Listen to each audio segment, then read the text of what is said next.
Hello and welcome to the second and final part of our 22nd lecture, our course on photonic devices.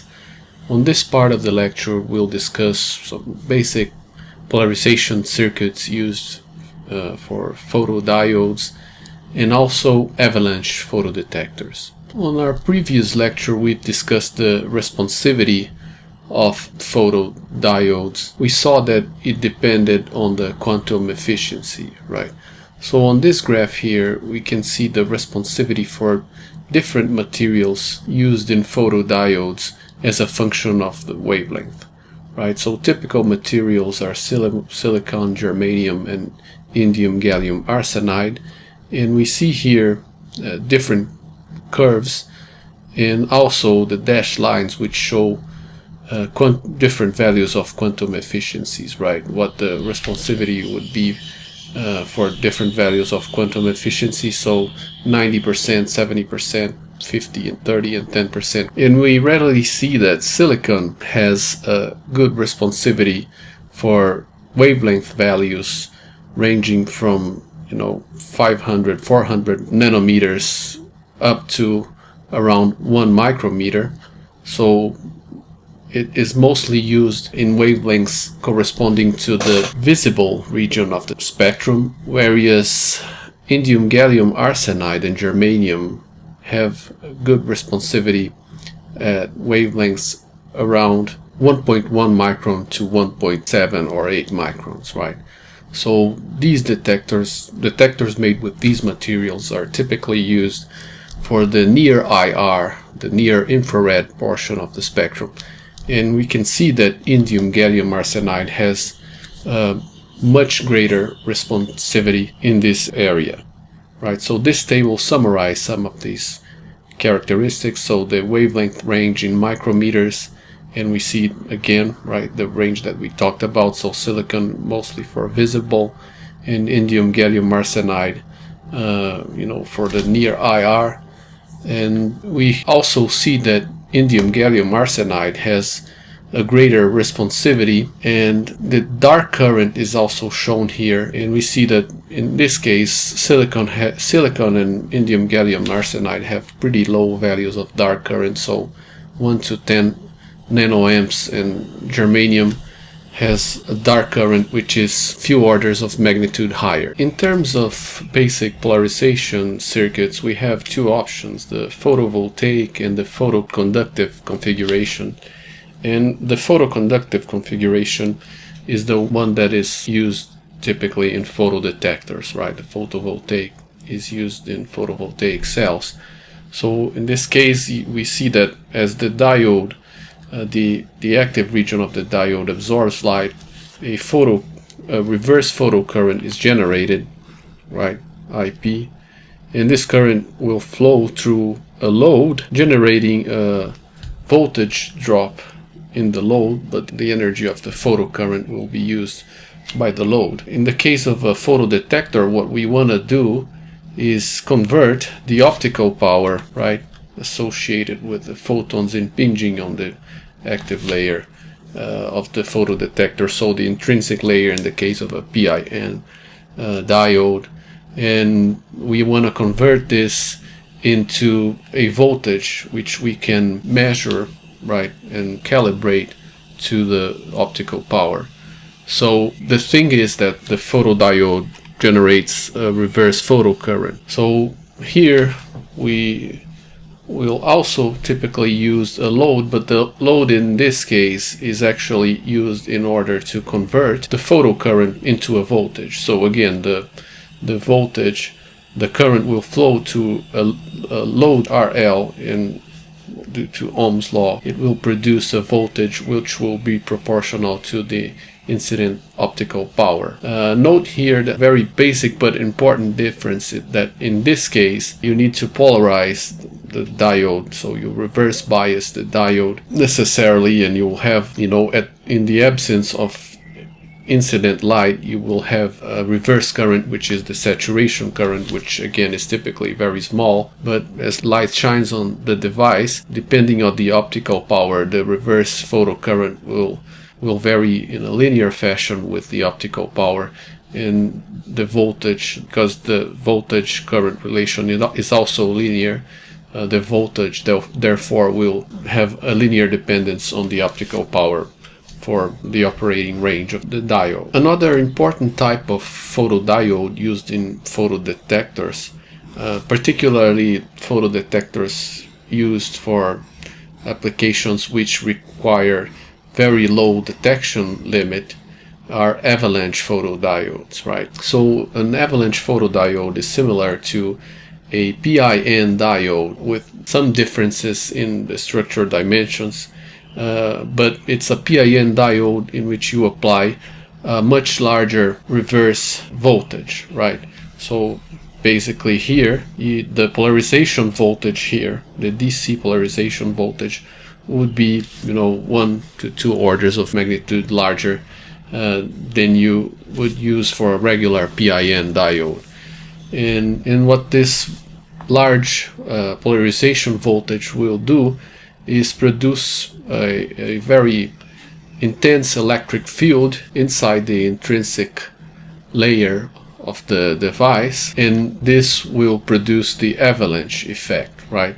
So the device will have a large reverse photocurrent because of carrier multiplication in the depletion region due to the avalanche effect, which we'll review in a minute. So you have a current gain. The current will be larger than the photocurrent generated in a typical PIN device biased with a low polarization voltage, and the gain is the parameter which quantifies how much larger this current is with respect to the photocurrent generated in a PIN diode biased with a small voltage.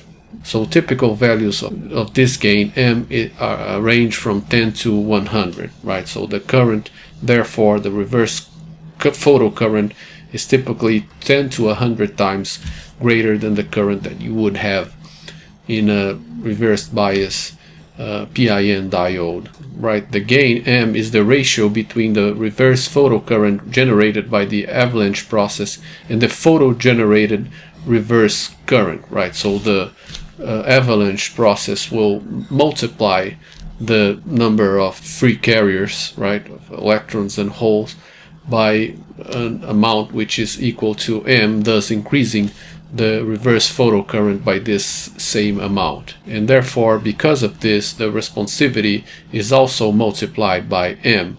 And because of this gain, the photodiode is more sensitive. It will have a much smaller detection limit. This just means that the amount of power that the diode will be able to detect through its photocurrent, optical power, will be much more minute, right? The detection limit, the power that it will be able to detect, will be much smaller than in a regular PIN diode. On the other hand, this gain due to the avalanche effect amplifies noise as well. So typically these photodiodes are a little bit noisier. So what is the avalanche effect? Let's review this effect here, right? So the multiplication process due to the avalanche effect consists on the generation of additional electron hole pairs, right? So due to the large reverse voltage, so let's depict here device inside the polarization circuit, and again what you will have is a reverse bias diode in the load resistance here, which is used to convert the reverse photocurrent into a voltage, right, an output voltage. Because the polarization voltage, this guy right here, is pretty high, so from tens of volts to hundreds of volts, because of this large polarization voltage, there will be a large electric field inside the device. And this means that, because there's a high electric field, the electrons and the holes will be accelerated, acquiring depending on the design of the device, a greater kinetic energy, right? So if you have a large electric field, the electrons and the holes inside the device will acquire great speeds, so great kinetic energies, and they will eventually collide with the atoms inside the material. And in this collision, because of their kinetic energy, they will generate additional electron hole pairs, right? So they will knock off electrons out of the atoms, and when the electrons are knocked off, they rise to the conduction band, and therefore you end up with a hole in an electron due to this, which is the avalanche effect. And these additional carriers contribute to the photocurrent as well. So because of this effect, the photocurrent is effectively multiplied because of the generation of additional electrons and holes, which can move inside the device when subjected to the electric field which is present, right? The additional carriers are also accelerated by the external electric field, right? Basically the field which is due to the polarization voltage, and contribute to the photocurrent as well, right? And these additional carriers can also generate even more carriers by the avalanche effect, and so on, right? So basically the process is illustrated here. You have a reverse voltage which is much greater than the typical voltages used in regular PIN photodetectors, and this will produce a large electric field in the intrinsic layer of the PIN diode, which will accelerate the photo-generated electrons and holes, right? The electrons and holes which are generated in the process of light absorption here will be accelerated, gaining a much larger kinetic energy. And when they collide with the atoms of the material here, they will produce additional electrons and holes, which are illustrated here. So in the process of collision of this electron, for example, it will generate additional electrons and holes, right, which will also move because they're also subjected to the same electric field, but they will multiply the current because now you have more carriers, right? The same thing will happen with holes which collide with the lattice atoms, generating extra electron hole pairs, and therefore the current will be multiplied in this way. Now at low applied reverse voltage, the gain factor M is small. We can see this in this figure, right? So on this part of the figure of this graph, the voltage is pretty low.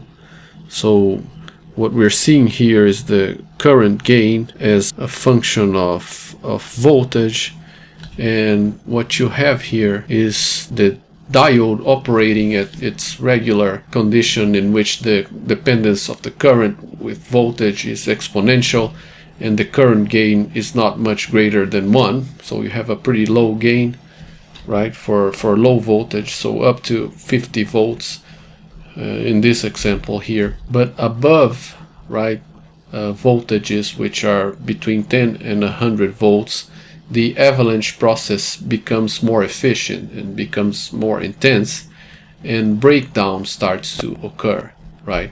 So this corresponds to this part of the curve illustrated for different temperatures here, where we see that the current gain M, as you raise the voltage, becomes larger and larger. Now another configuration which is used in APDs, in avalanche photodetector, is the Reachthrough structure. This structure takes advantage of the fact that electrons tend to gain more kinetic energy between collisions than holes do, right?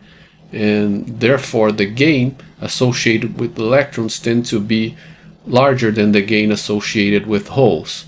So in these types of photodiodes, the electron hole pairs are photo-generated inside an intrinsic region, which is illustrated here, the pi region here.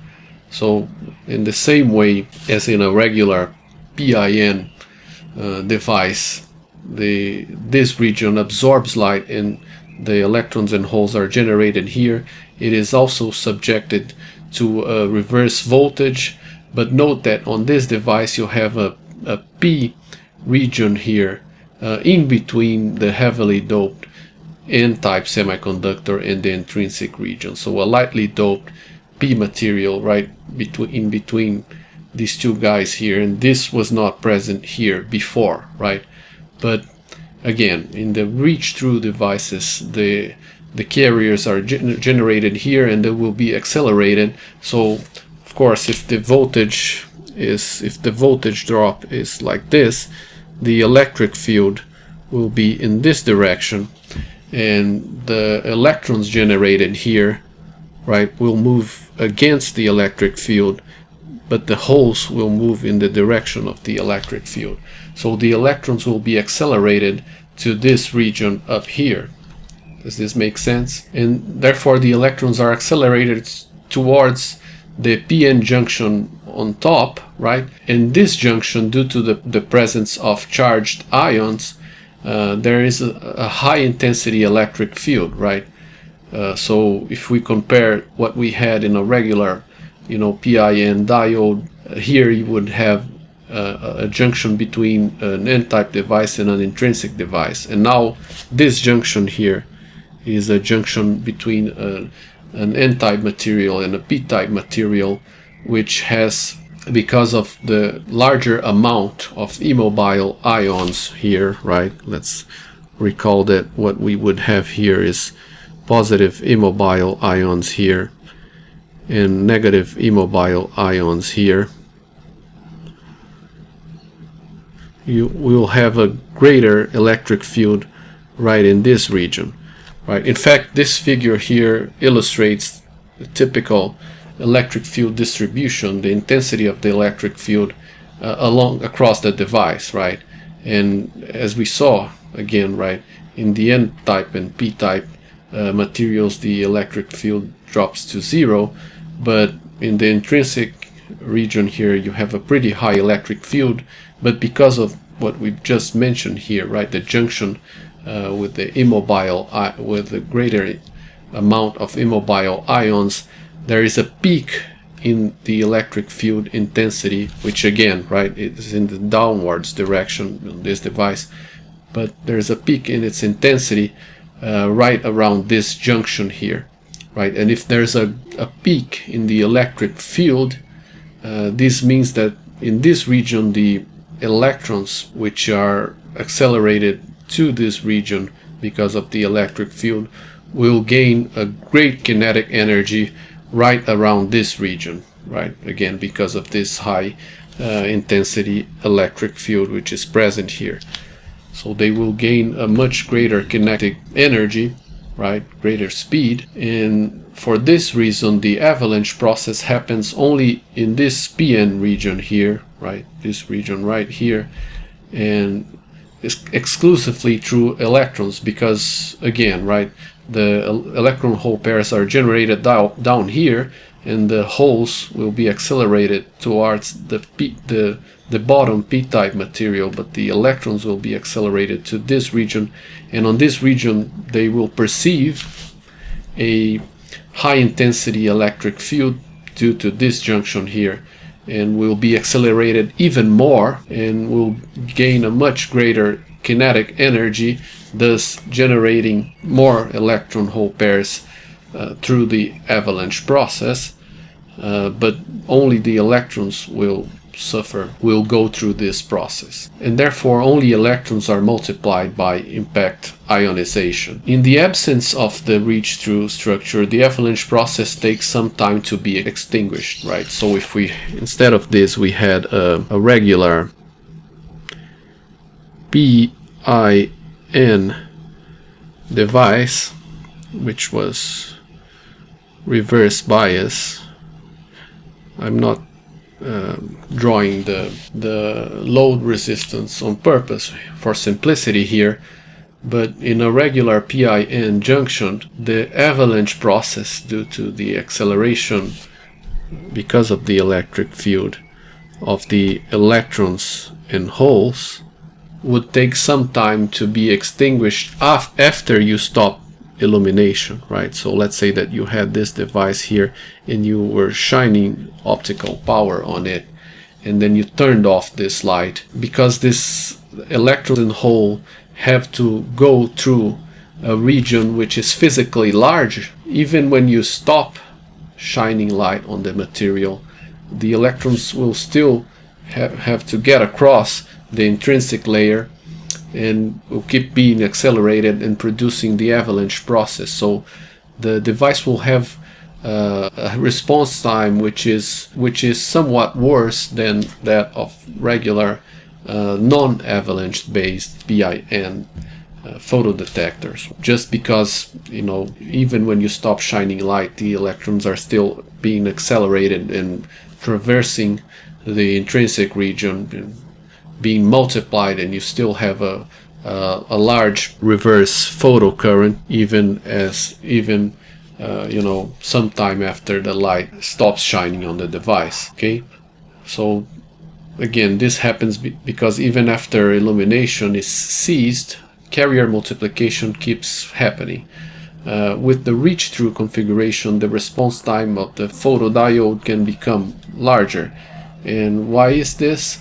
Well, the size of the multiplication region, the depletion region around the PN junction is smaller, right? So what we're saying here is, because in a PIN, you know, just a regular PIN avalanche photodiode, the electrons and holes will be accelerated through all of the intrinsic region here, whereas in a reach-through device, the acceleration will mainly happen in this small region here, right? The acceleration which actually produces the multiplication process due to the avalanche effect will be confined to a much smaller spatial region, and the time it takes for the carriers to get across this region, because it's physically smaller, will also be smaller, and therefore as you stop shining light on the device, it will take a much smaller amount of time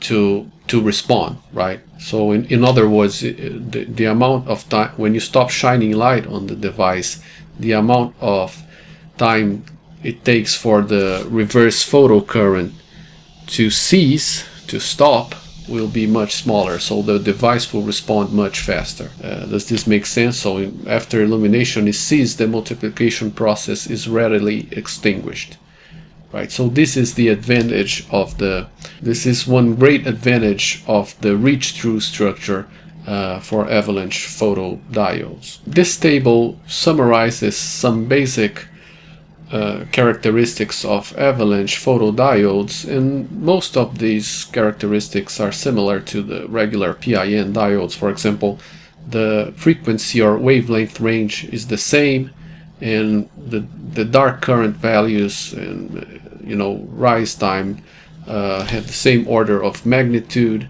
But we should point out some different aspects here, right? So because these are avalanche photodiodes, you typically bias them with DC voltages which are around tens to hundreds of volts, right? So this is what produces the avalanche effect, or the breakdown, the multiplication of electrons and holes because of the avalanche effect, right? It's essentially because of this large bias voltage here. And therefore you'll have gain multiplication factors which range from around 50 to, let's say, 100 or 500 depending on the material. And the responsivity, because of this, right, because of this multiplication factor, this gain, the responsivity is also much greater, right? So note that you know, if compared to the typical values that we saw for responsivity, responsivities for these materials in regular PIN diodes, which range around, you know, 0.5 to 1, we have much greater values here, so ranging from 3 to 100 depending on the material. And this is basically due to the multiplication to the avalanche process, right? So again, the responsivity is the ratio of the photo generated current to the optical power shining the device, And here, with the same optical power, because of carrier multiplication, you will have much greater photocurrent. Therefore, you know, the responsivity can be orders of magnitude larger. Okay guys, so with this we finished our last lecture on photodetectors. I hope that this series of lectures have been of some use to some of you guys, and thanks very much for your attention, and I will see you around.